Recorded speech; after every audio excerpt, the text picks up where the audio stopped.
All right, good morning, everybody, and welcome back to True Crime Loser. I hope you're doing well. If you are a fan of the show and you want to support it, there's a Patreon link in the description. I would appreciate it. All right, so today I'm going to talk about the horrifying story of Otto Warmbier.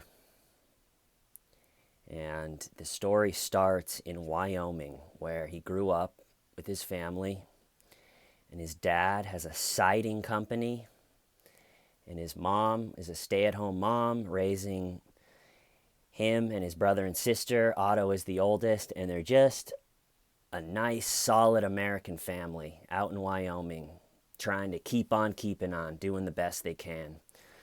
And Otto is a athlete. I got a text, hold on.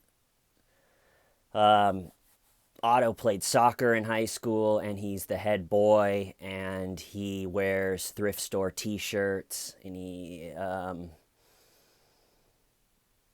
you know the type. He's just a golden retriever person. If a golden retriever personality was a person, it would be Otto. He's just social and happy-go-lucky, and just a young high school. I think he was prom king or something. And there's a clip of him on YouTube giving a speech at his graduation, and he's sitting there and he's like, today we're all the class of whatever, but tomorrow we all move on to our next chapter of life, but we will, even though we're moving on, we will always have this group of people. And I remember, I always think about high school speeches like that. Like, I remember my high school speech almost, or high school graduation almost 20 years ago. And this guy, Doug, said kind of the same thing, like, we will always have each other.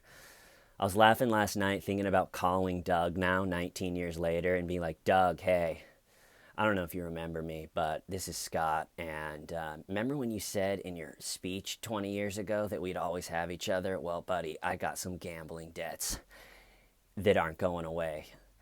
I need you, Doug. I'm on your front doorstep, Doug. I need a place to stay. We're in this together, like you said. Dougie. But, so he's just, your typical successful high school kid. He's involved, he's doing well.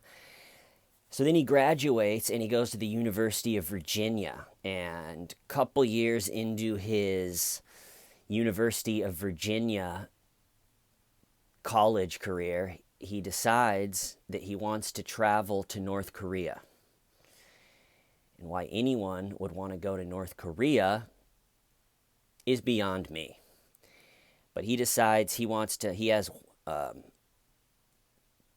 feeling of, I want to go somewhere that's exciting and dangerous, that you can't go, that normally you can't go.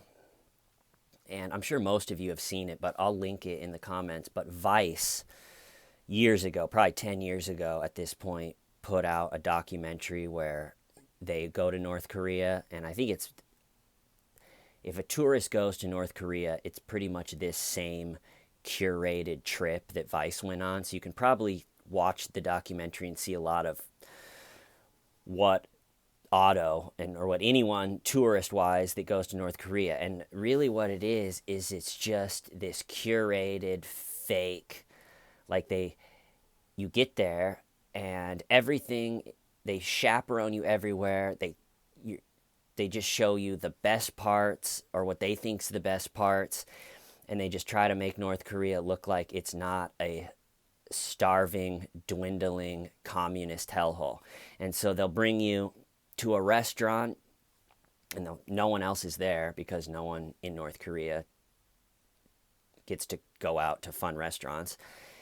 And so you get there and there's no one in the restaurant. So the Vice dudes are sitting in the restaurant and they're like, well, no one's here. That's kind of weird. And then the servers come out and they're like, hey, welcome to North Korea. Look at all this food we have. And they're showing you, yeah, there's not a food shortage here. Look, have another plate of food that no one can eat. Or have another root. You want a boiled root? I love boiled roots. And so they try to make the country look very like everything is wonderful here and communism is just the best. And oh, would you like another plate of root? And they quickly bus you around to all the monuments, and you have to sit there looking at the Kim Jong-un psychos being like, oh wow, respect, very cool. And if you smirk or lean over to your friend and be like, that Kim Jong-un's haircut, he kind of looks like a fat little baby, right? Don't you want to just pinch his big fucking cheek? If you say that, you go to jail forever. They feed you to dogs or something awful. But anyway, Otto decides that he wants to go to North Korea. And so he finds this travel company out of China that does these North Korean trips. And their motto of this company is something along the lines of like this touring company, like, we go places your mom doesn't want you to go. So their whole thing is like, we go to dangerous places. And so Otto, for $1,000, he signs up for a 5-day New Year's Eve trip to North Korea. And he gets there, and there's a lot of pictures of him doing the curated tour, and they're, going around and to all the places that North Korea has made look like everything's just great. Everybody's happy, singing karaoke, drinking. Like, this is just such a great, happy country. And then on New Year's Eve, they do this big fireworks display in Kim Jong-il Square, whatever. And there's a bunch of North Koreans there enjoying the festivities, and there's a picture of Otto, hanging out with people, and there's a video of him having a snowball fight with North Korean kids while he's there. He's just one of those really social guys that likes to, that's why he's probably perfect for traveling. He likes to get in there and meet the people, and he's, just immerse himself, or whatever you want to call it. And so it's a bunch of pictures of him just having a great time, meeting the people. And then the night of New Year's Eve, I'm sure he was drunk, as college kids are on most nights, let alone New Year's Eve. And when you come as a tourist to North Korea, they put all the tourists in one hotel, this big hotel that has a pool, and it has a bowling alley. And again, it's mostly just to show all the tourists of, hey, it does not suck here in North Korea. You might hear in America propaganda that we're this communist country that has nothing or no comforts, and there's no truth, and you can't say anything or you'll get shipped off for 15 years hard labor. But it's not like that. We have pools here. We have bowling alleys. You want to roll a game? This is communism. It's great here. And so this hotel is really nice. But when they get there, they say to everybody, you have free range of the whole hotel. You want to go swimming? Jump in the pool. You want to roll a game? The balls are over there. But whatever you do, you cannot go on floor 5. It's for staff only. So that's the only floor you can't go on in this hotel.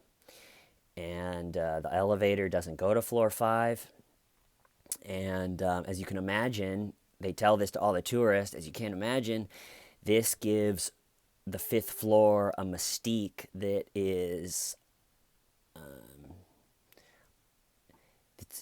that really, I guess, draws up a lot of curiosity for a lot of people. And so there's clips on YouTube of some travel blogger, and it's just, I can't believe anyone would do this.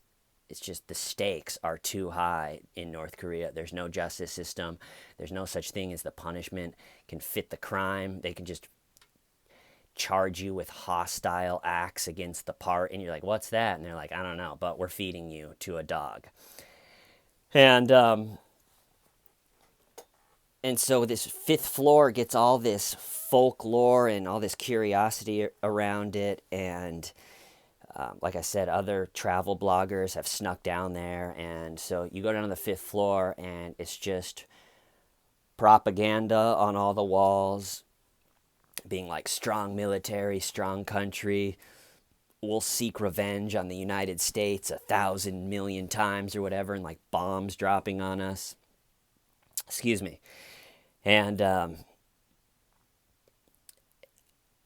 and I guess allegedly, I think the security camera is too blurry to tell for sure, but I guess allegedly Otto, after his New Year's Eve festivities in Kim Jong Il's square, drinking, he gets back to the hotel, and I guess allegedly he wanted to go check out the fifth floor, and I think he wanted a souvenir, a North Korean poster. Not a smart move, to say the least. And so he goes down into the fifth floor. All right, like I said, allegedly, it's the camera. It looks like it's from the 1970s. It's just a blurry mass. But anyway, so he goes down there, and there's footage of him walking up to the wall, and there's a propaganda poster, and he pulls it down gently, and then he realizes that it's huge and heavy, and then he sets it down on the ground and then leaves. And then, so that is early in the morning on the 1st, January 1st, and then on the 2nd, their tour group is leaving. They're all in the Pyongyang. They're in the Pyongyang airport, and they're getting ready to board, and two North Korean security guards or policemen come up and grab Otto and say, hey, you got to come with us. And someone in his tour group joked, like, well, that's the last time we're going to see Otto. And they took Otto away. And this is one of my biggest nightmares, because to just be in a country where there's no truth or law or reality or freedom of speech or anything, and to just be at their mercy. You can't just be like, oh, it's just fantasy land from hell. There's nothing, everybody is just pretending to be this certain way to not get in trouble. Just a bunch of people trying not to get in trouble. And so no one hears from Otto. There's nothing for 3 weeks. The tour company, which has taken a lot of flack because of what happened to Otto, and I think it's all on Otto. I know it's sad, but the tour company told them not to mess around with that type of stuff. But again, I don't think Otto should have to pay the ultimate price for pulling a poster off the wall. But so anyway, then 3 weeks later, the news story hits that Otto Warmbier has been arrested by the hermit nation of North Korea and charged with hostile acts against the state.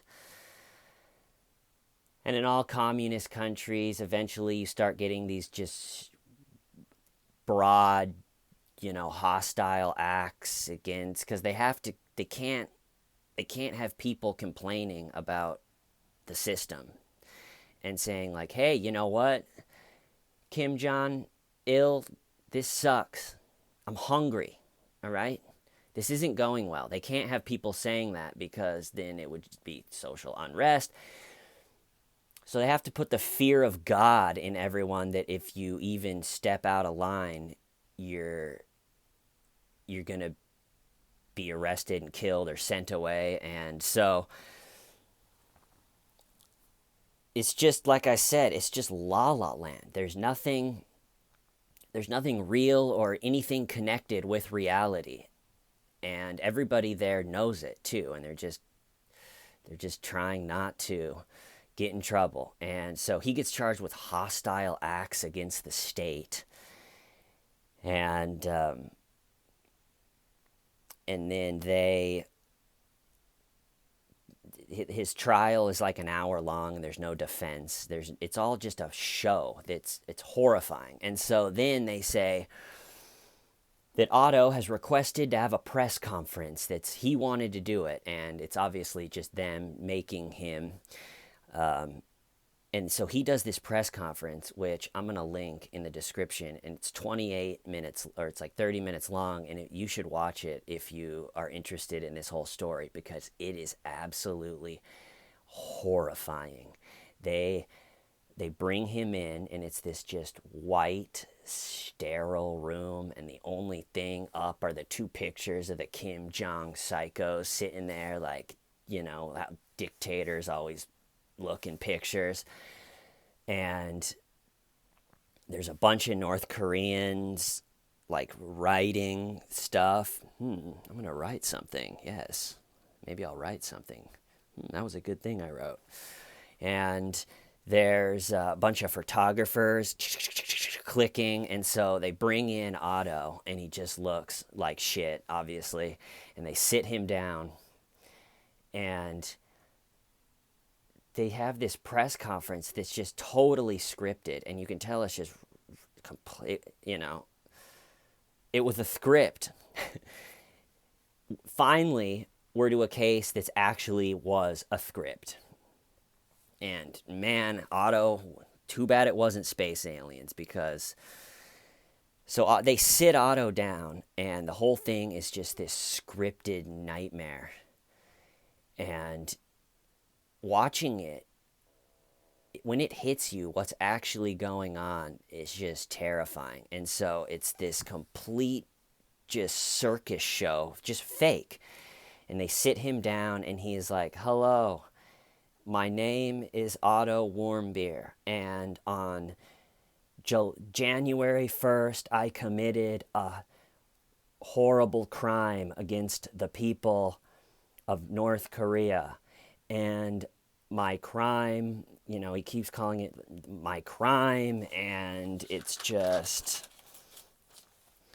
And people are writing as if, and I listened to an audio book about a North Korean that was able to get out of the country. I think it's called The Girl with 7 Names or something. It was all right. But the part in North Korea before she gets out is really interesting, because they all know that it sucks and they're just controlled by this crazy family. It's not like they're oblivious to the whole thing. And then the families that really are able to not only just survive but thrive a little bit are families that figure out how to put some kind of little capitalist hustle together. Like this family, the mom would sneak to China and get a bunch of little trinkets and I think toiletries and stuff that people need, and then she would sell those on the side just for food for the family, just so they wouldn't, There's a part in the book too where she gets a letter from the relatives just being like, "Yeah, I think we're gonna starve to death. We're all emaciated," and in the little town, they weren't in Pyongyang, in the little town that we're in, there's no food, and so this might be the last time.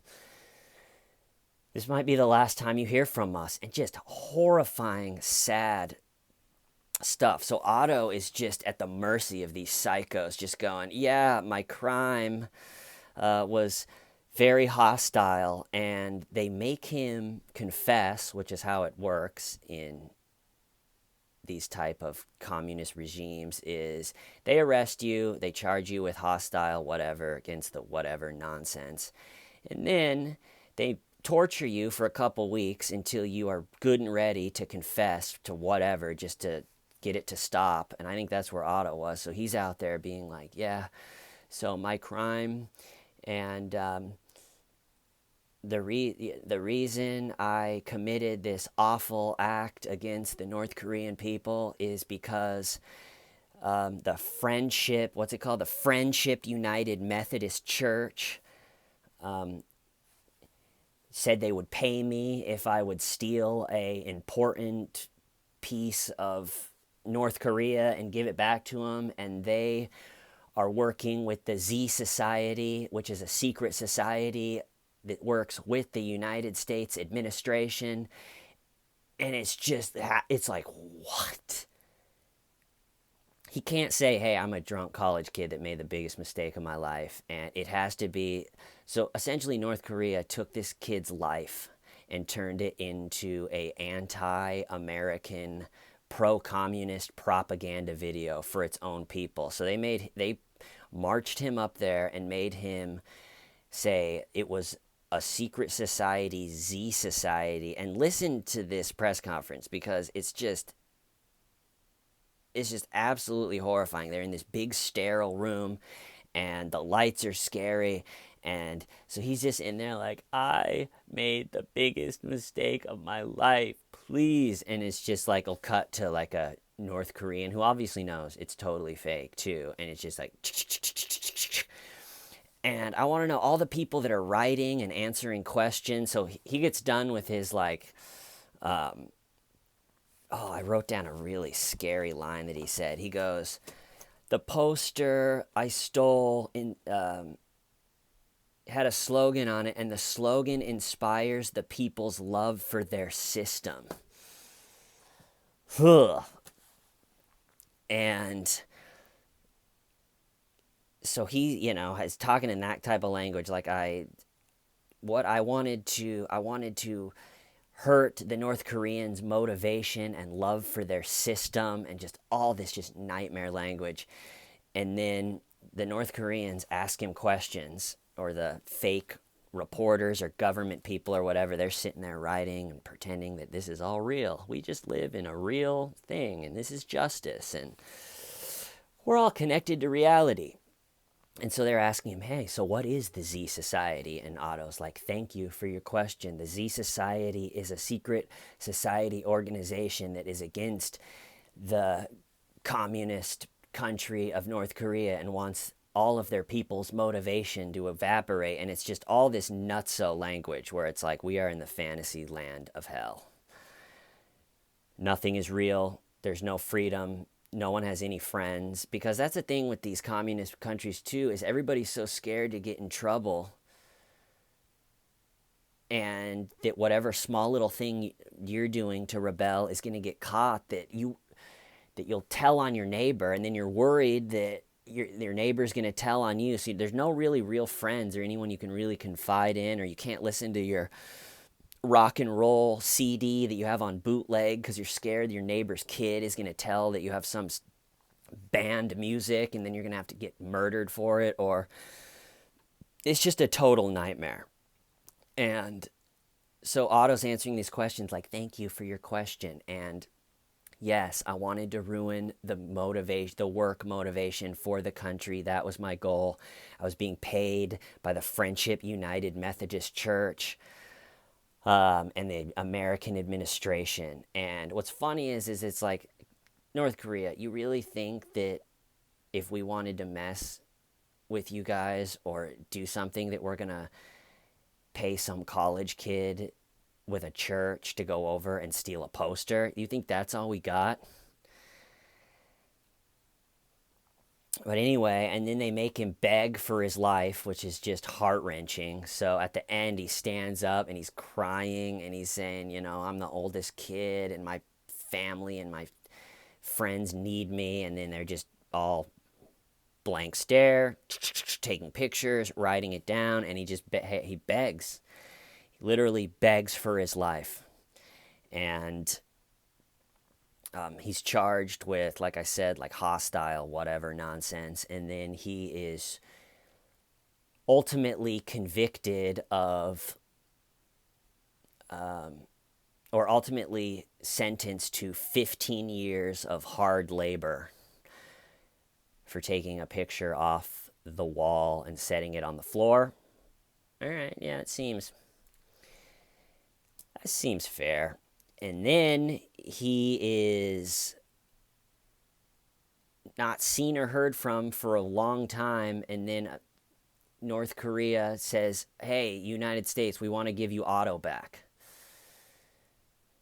And everybody's ecstatic. His parents, the country, everyone that followed the story is like, yes. And they fly him over, and he's in an unresponsive coma, where his eyes are open, but he doesn't respond to anything. And there's been a lot of speculation if he was tortured or waterboarded, or they did it with chemicals, or, the North Korea story is that he got botulism, and this is who he is. And And then a week after he gets here, he passed away. So he paid the ultimate price for it. And it's really sad hearing his parents that lost their son for just a stupid. And recently, a couple weeks ago, North Korea sent the United States a medical bill for $2 million. It's like, yeah, we'll get on paying that. But it's just a real sad story. And yeah, I think that's all I got. I hope you guys are having a good day. And my folks are getting into town today. They come for a week around this time of year, and so that they're getting in tonight. So the show will probably be a little bit sporadic for the next week. But that's okay. We got CrimeCon coming up. I'm really excited about that. But anyway, I hope you're doing well. True Crime Loser out. Why? Stiving why?